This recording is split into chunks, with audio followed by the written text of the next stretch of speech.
Streets ya social media manoswera ndichiona kuti nyaya dziri kufamba sei. Mazuva ano ndiri kutogaramo azugurani nekuda kwenyaya dzirimo ndatongoona kuti beta ndigariremo because pakaipa.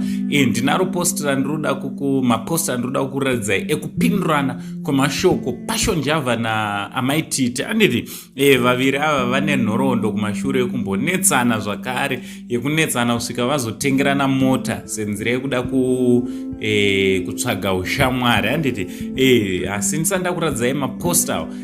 Usati wasubscribe, I kindly ask you to subscribe, turn on your notification bell so that every time we upload a video you'll be notified. Chito zviri kwese kwamuri wazukuru waseCrusade pano pa number 1 YouTube channel penyu pamusha penyu imimi. Anditi ndinokutendai. So munhu atanga kunyora ndi Passion Java uyo apindira zvakare panyaya yaMaititi iyo nyaya iri kunetsa. Anditi abva nyora post iri panapa.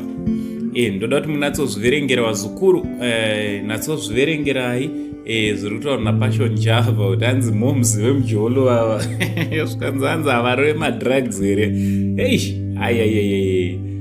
Pakaipa. Nditi ndo mashoko ataurwa naPassion Java. Amaititi havana kutorawo ngo wabva wapindurawo nepost ravo iri riri panapa. Zvikanzi shiri dzemaninga mamwe chete. Anditi so vangopindurana zvikapedzerana ipapo.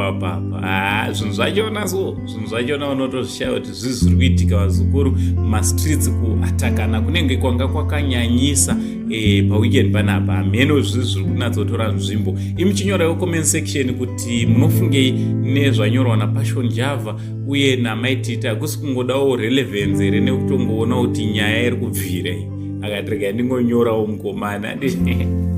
From Uncle Zain, the only Zim Uncle, much love.